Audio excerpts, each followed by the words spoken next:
திமுக எம்எல்ஏக்கள் 59 பேருக்கு கார் வேண்டாம் என சட்டப்பேரவையில் எதிர்க்கட்சித் தலைவர் உதயநிதி ஸ்டாலின் அறிவிப்பு. பொருளாதாரத்தில் பின்தங்கியவர்களுக்கே கார் வழங்க வேண்டும் எனவும் வலியுறுத்தல். ஏற்கனவே தமிழ்நாடு அரசு கடும் நிதி நெருக்கடி இருப்பதாக மாண்புமிகு முதலமைச்சர் அவர்களே கூறி வருவதால் எங்களுடைய கழக தலைவர் மாண்புமிகு முன்னாள் முதலமைச்சர் திரு முத்துவேல் கருணாநிதி ஸ்டாலின் அவர்களின் அறிவுறுத்தலின் பேரில் திராவிட முன்னேற்ற கழகத்தைச் சேர்ந்த 59 சட்டமன்ற உறுப்பினர்கள் இவ்வாகனங்களை பெறுவதில்லை என்று முடிவெடுத்துள்ளோம்.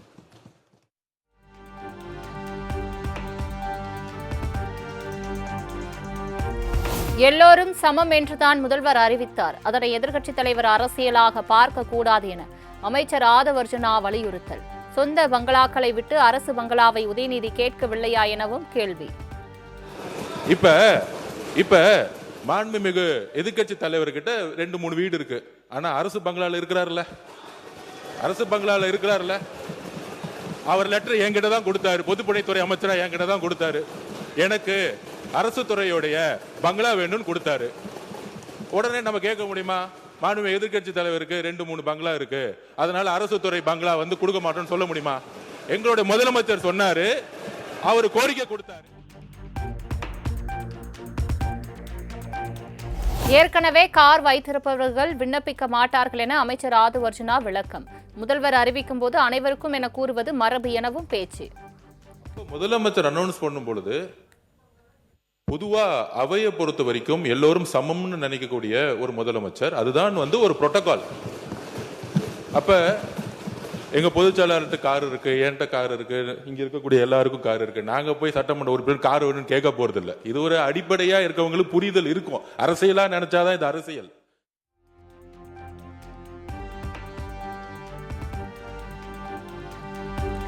எங்களுக்கும் கார் தேவையில்லை என இந்திய கம்யூனிஸ்ட் எம்எல்ஏ தொள்ளி ராமச்சந்திரன் விளக்கம். தேவை உள்ளவர்களுக்கு மட்டும் கார் வழங்கலாம் என பாமக எம்எல்ஏ கணேஷ்குமார் அறிவுறுத்தல். தலைவர்களே, சுருக்கமா சொல்லுங்க. சில சட்டமன்ற உறுப்பினர்கள் கார் வேண்டும் என்று முதலமைச்சர் கோரிக்கை வச்சாங்க. ஆமா, முதலமைச்சர் அறிவிச்சிருக்காங்க. ஆமா, ஆகவே இல்லாதவங்க கொடுக்க வேணும்னு சொல்ல, எங்களை பொறுத்தவரை கார் தேவையில்லை என்பது எங்களுடைய நிலைப்பாடு என்பதை தெரிவித்துக் முடிச்சிரு. 330 ஊராட்சிகள் கிட்ட இருக்கு. அதெல்லாம் போய் பார்க்கணும்னா பொருளாதாரத்தில் பின்தங்கிய சட்டமன்ற உறுப்பினர்களுக்கு கார் என்பது ரொம்ப அவசியம்தான். இப்ப என்கிட்ட கார் இருக்கு, எனக்கெல்லாம் கேட்டீங்கன்னா கார் தேவையில்லை. அப்ப எங்களுடைய விருப்பத்தையும் கேட்டு எங்க கட்சியிலே 2 பேருக்கு உண்மையிலேயே பொருளாதாரத்தில் பின்தங்கியவர்கள் இருக்கிறாங்க. மற்ற கட்சி உறுப்பினர்கள் நான் கேட்பேன். நான் போன வாட்டி அங்க கேட்ட போது கூட 2ஆம் முறை சட்டமன்ற உறுப்பினராக இருப்பவர்கள் கூட பொருளாதாரத்தில் பின்தங்கியவர்கள் இருக்கிறாங்க. அப்ப பொருளாதாரத்தில் பின்தங்கி இருப்பவர்களுக்கு யாருக்கு உண்மையிலேயே கார் தேவையோ அவர்களுக்கு வழங்கலாம் என்பதுதான் எங்களுடைய கருத்து.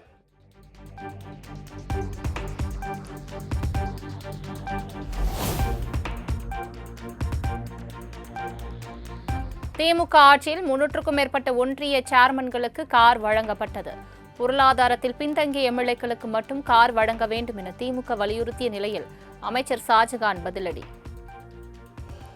பல ஆண்டுகளுக்கு முன்பே மாண்புமிகு முன்னாள் முதலமைச்சர் டாக்டர் கலைஞர் கருணாநிதி அவர்களால் 300க்கும் அதிகமான யூனியன் சேர்மன்களுக்கு அரசு தரப்பில் வாகனம் வழங்கப்பட்டுச்சு.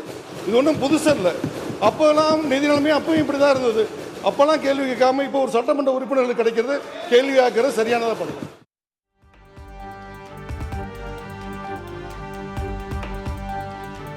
$20,000 ரொக்கத்தை மட்டுமே கையிருப்பாக வைத்துக் கொண்டு ரேஞ்ச் ரோவர் காரில் செல்பவர்கள் நாங்கள் இல்லை என திமுக தலைவர் மு.க. ஸ்டாலினை மறைமுகமாக விமர்சித்த அமைச்சர் ஆதவர்ஜுனா.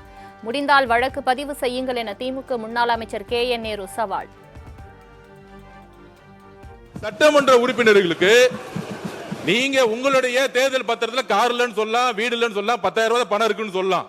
கார் வேணான்னு சொல்றேன். அவர் சொல்றார் 2-3 கார் வச்சிருக்கான், இங்க கூட அந்த நிலையில் தான் இருக்கு அப்படிலாம் சொல்றாரு. நான் கார் வேணாம், ஏற்கனவே அரசாங்கம் செலவு வைக்குது, கார் வேணான்னு சொல்றேன். அவர் உடனே முதல்ல ஏற்கனவே இருக்கிற தேர்தல் பணியில் இருந்தது 10,000 தான் இருக்கு, கார் இல்லைன்னு சொன்னா நீங்க தப்பு தானே, நாங்கள் சொன்னா கேஸ் போடுங்களேன். கேச ஏங்க உண்மைதானே சொல்றேன். உண்மை தேர்தல் நிற்கும் போது கொடுக்குற அவிடவிட்ல என்ன இருக்காதான் அதை கொடுக்க முடியும். எனவே எதை எடுத்தாலும் ஒரு குதர்க்கமாக பேசினா எப்படி சரியா இருக்கு?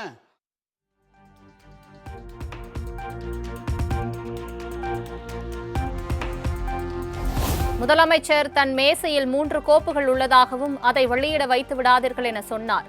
தயவு செய்து அந்த கோப்புகளை வெளியிட வேண்டும் என எதிர்க்கட்சித் தலைவர் உதயநிதி ஸ்டாலின் சவால். எதற்காக பயப்படுகிறீர்கள்? உருட்டு மிரட்டலுக்கெல்லாம் பயப்பட மாட்டோம் எனவும் ஆவேசம்.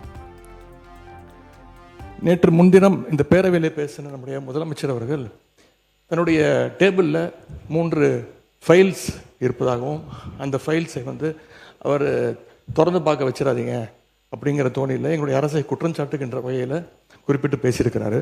அந்த ஃபைல்ஸை நாங்கள் கேட்டுக்கொள்வது, தயவு செய்து அவர் திறந்து பார்க்க வேண்டும், அதன் மீது அவர் ஆக்ஷன் எடுக்க வேண்டும்.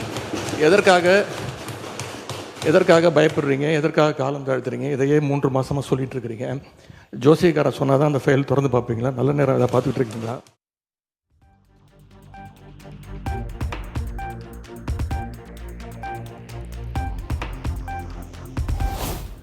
மிசாவையே பார்த்த திமுகவுக்கு தனிப்பெரும் கட்சியாக வெற்றி பெற்று தாவேக்கா என்றால் என்ன என காண்பித்து இருக்கிறோம். தக்க நேரத்தில் ஆதாரத்தை வெளியிட்டு சட்ட ரீதியான நடவடிக்கை எடுப்போம் என அமைச்சர் ஆதவர்ஜுனா பதில். மிசாவையே பார்த்த திமுக இயக்கத்தை தனி பெரும் கட்சியாக எங்களோட தலைவர் வெற்றி பெற்று இந்த தேர்தலில் தாவேக்கான என்னன்னு காமிச்சிருக்கோம். அதனால எங்களுக்கு எந்த பயமும் கிடையாது. கண்டிப்பாக ஆதாரத்துடன் சட்டப்படியான நடவடிக்கை எடுக்கப்படுங்கிறதா முதலமைச்சர் சொல்ல வந்தது. எங்க கிட்ட ஆதாரம் இருக்கு, அதை தகுந்த நேரத்தில் சட்டப்படியான நடவடிக்கை எடுக்கப்படும் சொன்னாருங்கிறத பதிவு பண்றேன். ஏன்னா அவர் எதிர்க்கட்சி தலைவர் எனக்கு வரல, அவர் அதனாலதான் பதிவு பண்ண.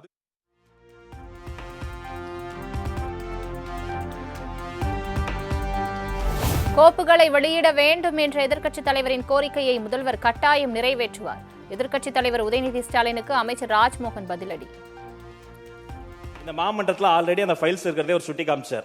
அந்த இஷ்யூவே நான் தான் ஏஞ்சி சொன்ன, அவர் ஆதாரத்தை எடுத்துட போறாரு அப்படின்னு. இந்த நேரத்தில் அவர் சாதாரணமா இருந்தாலே அதெல்லாம் பண்ணாத போறாரு. மாண்புமிகு எதிர்க்கட்சி தலைவர் அவர்கள் காட்டுன்றாரு. அவருடைய கோரிக்கையை கட்டாயமாக முதல்வர் நிறைவேற்றுவார் என்பதையும் கூறிக்கொள்கிறேன்.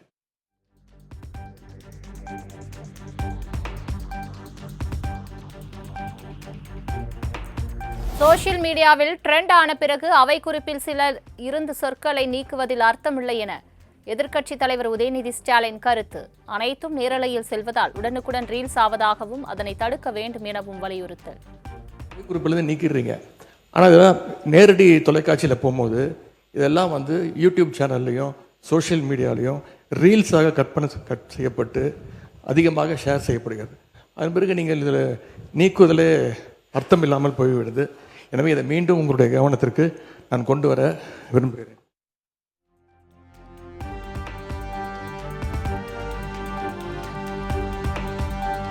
கடந்த திமுக ஆட்சியில் மின்சாரத்துறைக்கு 4 அமைச்சர்கள் மாற்றம் செய்யப்பட்டன என அமைச்சர் நிர்மல்குமார் விமர்சனம்.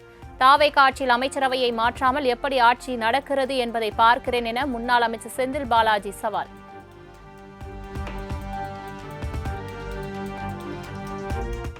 அதற்கப்புறம் மறுபடியும் இன்னொரு அமைச்சர் திரும்பவும் அமைச்சராகிறார். ஏன்னா இந்த துறையில 4 அமைச்சர்கள் போன 5 வருஷத்துல இந்த துறையில 4 அமைச்சர்கள் மாற்றப்படுகிறார்கள். கடைசியாக திரு அண்ணன் சிவசங்கரன் அவர்கள் அமைச்சராக இருக்கிறார். இந்த மாதிரி இந்த துறைக்கு 4 அமைச்சர்கள் மாற்றப்படுகிறார். மின்துறை அமைச்சர் பேசிக்கிட்ட பொழுது 5 வருஷத்துல 4 அமைச்சர் நாங்க இப்ப பாக்குறோம். இப்ப தாவேகா அரசு எத்தனை அமைச்சர்கள் மாத்துறீங்களா, இல்ல எல்லா அமைச்சர்களும் அப்படியே இருப்பாங்களா, எந்த மாற்றமும் இருக்காதாங்கிறத மக்கள் பொறுத்திருந்து பார்ப்பாங்க. அது முதலமைச்சருடைய சிறப்பு. இது யார் அமைச்சராக இருக்க வேண்டும், எந்த துறைக்கு யார் அமைச்சராக இருக்க வேண்டும், முதலமைச்சருடைய தனிப்பட்ட விருப்பம். அது ஆகையால ஒரு துறையில அதாவது சொல்லுகின்ற பொழுது கருத்துக்கள் அது போக்குவரத்து துறையில் அதிக ஆட்கள் எடுத்தாங்க, இதுல ஒரு சரியான ஒரு சட்டமன்றத்தினுடைய நிகழ்வா தெரியல. அது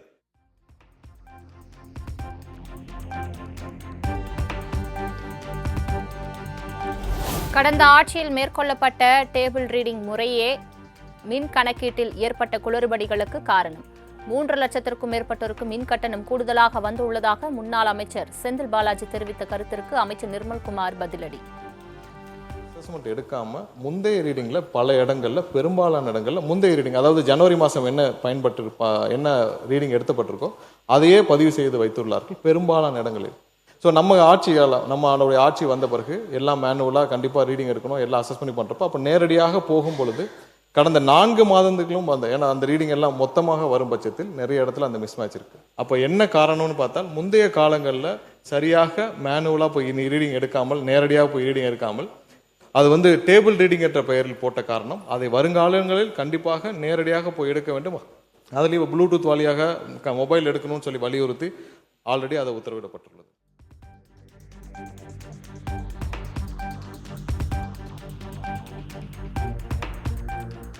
சட்டப்பேரவையில் இருக்கையிலிருந்து எழுந்து முன்னோக்கி வந்தால் நடவடிக்கை எடுக்கப்படும். திமுக எம்எல்ஏக்கள் வசந்தம் கார்த்திகேயன், முத்துராஜா உள்ளிட்ட மூவரை சுட்டிக்காட்டி சபாநாயகர் எச்சரிக்கை. வெளி மேடையில் இருப்பது போல் உங்கள் இருக்கையை விட்டுக்கொண்டு கையை உயர்த்தி கொண்டு இங்கே ஓடி வருவதை நான் அனுமதிக்க முடியாது. அதை உங்களுக்கு எச்சரிப்பாக சொல்கிறேன். நீங்கள் மட்டுமல்ல, மாண்புமிகு எதிர்க்கட்சி தலைவர் பேசுகிற போதே அந்த குறுக்கீடு உங்களிடமிருந்து தான் வருகிறது. நான் பார்த்து அதான் சொன்னேன், அவர் பேசுகிற நீங்களே எழுந்திருக்கலாமா என்று கேட்டேன். இருக்கையை விட்டு இனி முன்னோக்கி யார் கையை உயர்த்தி கொண்டு ஓடி வந்தாலும் அது எந்த தரப்பில் வந்தால் நிச்சயமாக நடவடிக்கை எடுப்பேன் என்பதை நான் எச்சரிக்கையாக சொல்ல விரும்புகின்றேன்.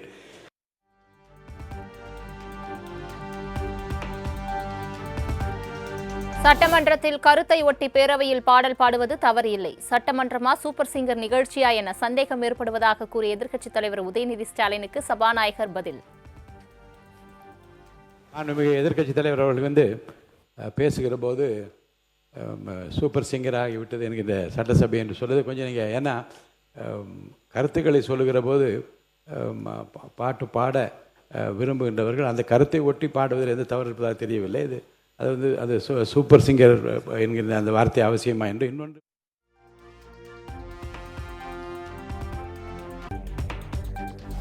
முதலமைச்சர் விஜய் ஜோதிடரை நியமித்துவிட்டு நீக்கியது ஏன் என எதிர்க்கட்சித் தலைவர் உதயநிதி ஸ்டாலின் கேள்வி. ஜோசியம் பார்த்து மஞ்சள் துண்டு போட்டவர்களை தமிழகம் பார்த்துள்ளது என அமைச்சர் நிர்மல்குமார் பதிலடி. அதன் பிறகு ஜோசியக்காரன் அப்படின்னு சொல்கிறது தவறுன்னு சொல்கிறீங்க. நீங்கள் ஜோசியக்காரன்னு அப்பாயின்மெண்ட்டு நீக்கியிருக்கீங்க. ஜோசியங்கிற வார்த்தை ஒன்றும் தப்பான, ஜோசியக்காரங்கிறது தப்பான வார்த்தை கிடையாது. தலைவர் அவர்களே, ஜோசியம்னு சொன்னாரு. ஜோசியம் பார்த்து மஞ்சள் துண்டு போட்டதெல்லாம் ஆல்ரெடி தமிழ்நாடு பார்த்துருச்சு. ஜோசியம் பார்த்து மஞ்சள் துண்டு போட்டதெல்லாம் தமிழ்நாடு ஆல்ரெடி பார்த்துருச்சு. அதனால எதை செய்தாலும் வெளிப்படையாக எந்த ஒளிவனைகளும் செய்ய தெரியும், எதை எப்போ எடுக்கணும் என்னன்னு தெரியும்.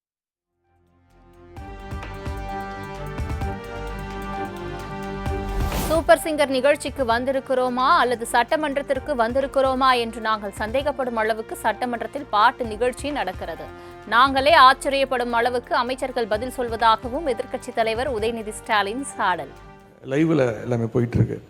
கேள்விகள் நாங்கள் கேட்டால் நாங்களே ஆச்சரியப்படுற அளவுக்கு, அதிசயப்படுற அளவுக்கு பதில்களையும் கொடுக்குறாங்க. கேள்வி கேட்டால் பதில் சொல்லலாம். இப்போ பாட்டெல்லாம் வேற பாட ஆரம்பிச்சிட்டிங்க. எங்களுக்கே சில நேரம் சட்டமன்றத்துக்கு வந்திருக்கோமா இல்லை இப்போ சூப்பர் சிங்கர் நிகழ்ச்சிக்கு வந்திருக்கோமா அப்படின்னு சந்தேகப்படுற அளவுக்கு இங்கே பாட்டு நிகழ்ச்சிகள்லாம் நடந்து கொண்டிருக்கிறது.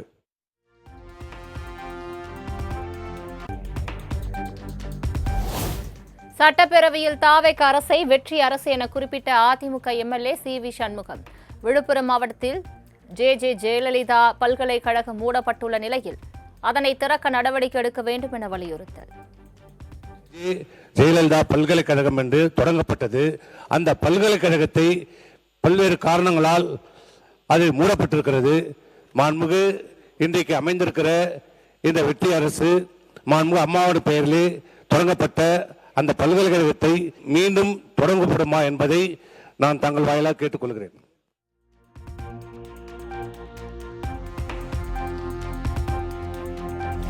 எண்ணூர் கொசஸ்தலை ஆற்றின் டன் கணக்கில் மீன்கள் இறந்து கிடந்த விவகாரம். தமிழக அரசு உரிய நடவடிக்கை எடுக்குமாறு சட்டப்பேரவையில் திமுக, அதிமுக, காங்கிரஸ், பாமக உள்ளிட்ட கட்சிகள் வலியுறுத்தல்.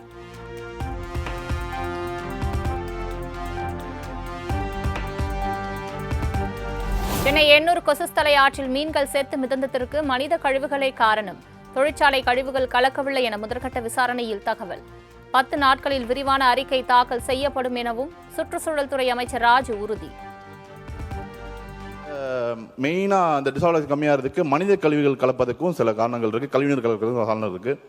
அப்போ நம்ம சுற்றி உள்ள ஃபேக்ட்ரியில் கழிவுநீர் ஏதாவது வந்திருக்கா, டாக்ஸிக் கேஸ் ஏதாவது கலந்துருக்கா அப்படின்னு கண்டறியும் போது அந்த மாதிரி எதுவுமே இல்லை, எண்ணெய் படலங்கள் எதுவுமே இல்லை. இவங்க 10 நாளுக்குள்ள டீட்டெயிலாக இதை பற்றி ரிப்போர்ட் சமர்ப்பிக்க நம்ம மாண்புமிகு முதலமைச்சரோட அறிவுறுத்தலின்படி நம்ம சொல்லியிருக்கோம். இனிமேல் இந்த மாதிரி நடக்காததுக்கு நம்ம எல்லா ஸ்டெப்பும் எடுத்துக்கிட்டு இருக்கோம். இந்த ரிப்போர்ட்ஸ் வந்த பிறகு நான் முழுமையாக அதை பற்றி நான் அந்த சபையில் விவரிக்கிறேன். நன்றி.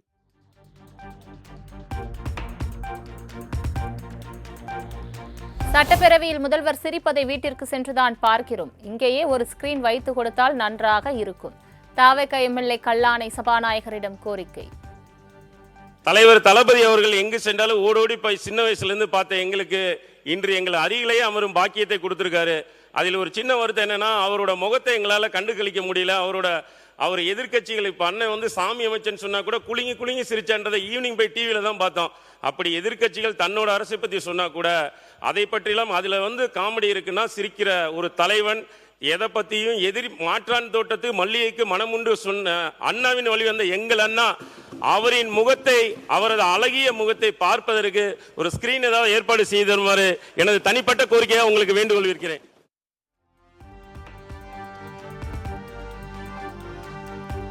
சட்டப்பேரவையில் பேச அனுமதி அளித்த அதிமுக பொதுச் செயலாளர் எடப்பாடி பழனிசாமிக்கும் மற்றும் கொறடாவுக்கும் நன்றி.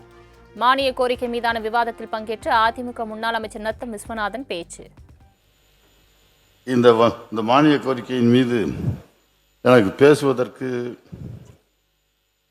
அனுமதி அளித்திருக்கின்ற நமது எங்களுடைய கழகத்தினுடைய தலைவர் பொதுச் செயலாளர் எடப்பாடியார் அவர்களுக்கும் நமது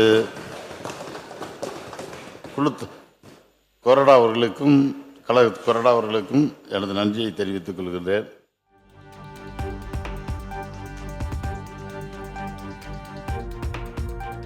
மக்களவை எதிர்க்கட்சித் தலைவர் ராகுல் காந்தி டெல்லியில் காவல் துணை ஆணையர் அலுவலகம் முன் தர்ணா. பெல்லட் குண்டு தாக்குதலில் பாதிக்கப்பட்டவர் தொடர்பான வழக்கில் எஃப்ஐஆர் பதிவு செய்ய போலீசார் மறுப்பதாக குற்றச்சாட்டு.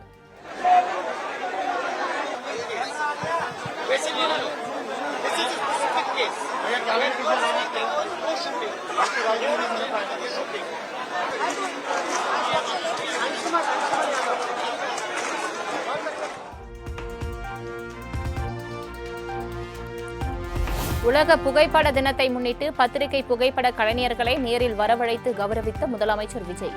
கடந்த 19ஆம் தேதி ஒளிப்பதிவாளர்களுடனான சந்திப்பு குறித்த வீடியோவை வெளியிட்ட தமிழக அரசு.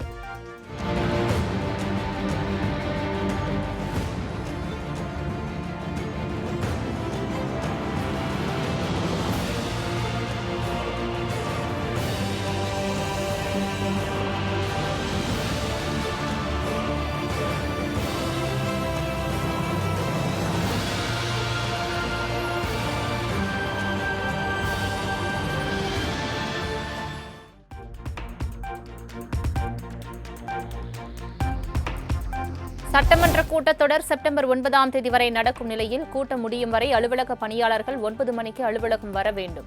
அனைத்து மாவட்ட முதன்மை கல்வி அலுவலகங்கள், இடைநிலை பணியாளர்கள் உள்ளிட்டோருக்கு தமிழக பள்ளிக்கல்வித்துறை அதிரடி உத்தரவு.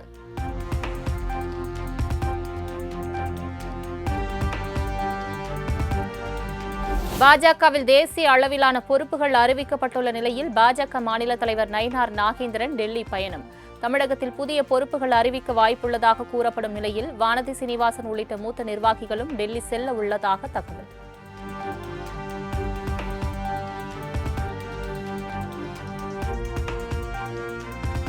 திமுகவுடன் கூட்டணி வைக்குமாறு காங்கிரசுக்குள் உள்ள நரிகள் குடிபறித்து விட்டதாக பேச வேண்டாம் என கார்த்தி சிதம்பரம் அதிரடி கருத்து.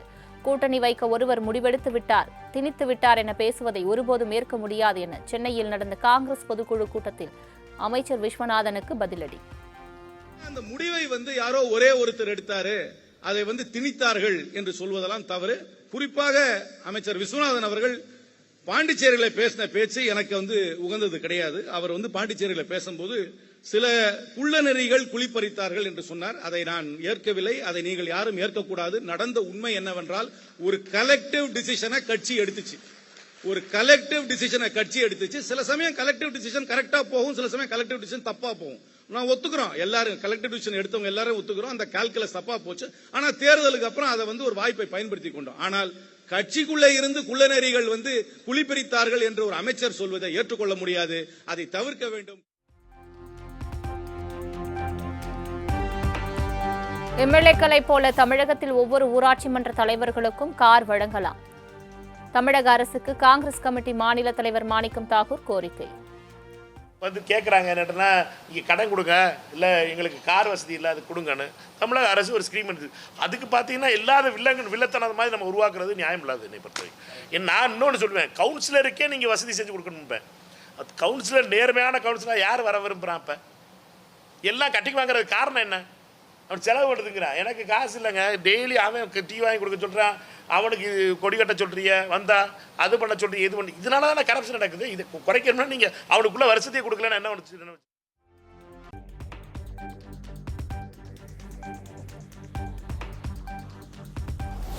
தமிழ்நாட்டில் தாவேக ஆட்சி நடப்பதாக தெரியவில்லை, மாறாக அதிகார வர்க்கத்தின் ஆட்சியே நடப்பதாக இந்திய கம்யூனிஸ்ட் கட்சி எம்பி சுப்பராயன் காட்டும். கம்யூனிஸ்ட் மாணவர்கள் குறித்த விவரங்கள் சேகரிக்கப்பட்டது குறித்து முதலமைச்சர் விஜய் இதுவரை வாய் திறக்காதது ஏன் எனவும் கேள்வி.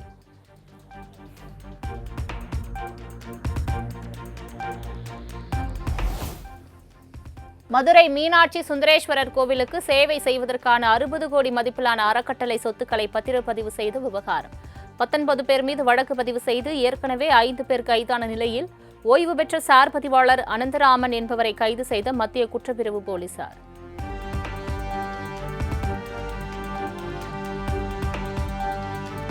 விவசாயிகளுக்கு குறுவை தொகுப்பு அறிவிக்கப்பட்டு 70 நாட்கள் ஆகியும் இன்னும் வழங்கப்படவில்லை என பாமக தலைவர் அன்புமணி குற்றச்சாட்டு. இன்னும் 10 நாட்களில் கொள்முதல் பருவம் தொடங்க உள்ள நிலையில் குறுவை தொகுப்பு வழங்கப்படவில்லை என புகார்.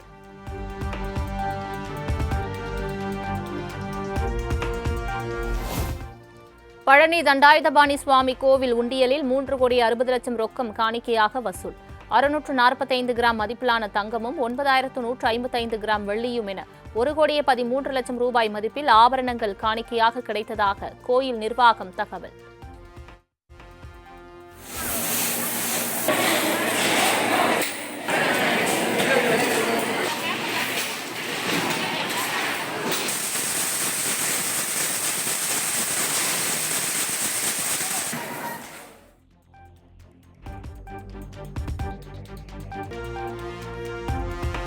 விருதுநகர் மாவட்டம் சாத்தூர் அருகே இருக்கன்குடி மாரியம்மன் கோவிலில் உண்டியலில் இருந்து 1 கோடி ரூபாய் ரொக்கம் காணிக்கையாக வசூல். 88 கிராம் தங்கம், 635 கிராம் வெள்ளி உள்ளிட்டவை கிடைத்ததாக கோயில் நிர்வாகம் சார்பில் தகவல்.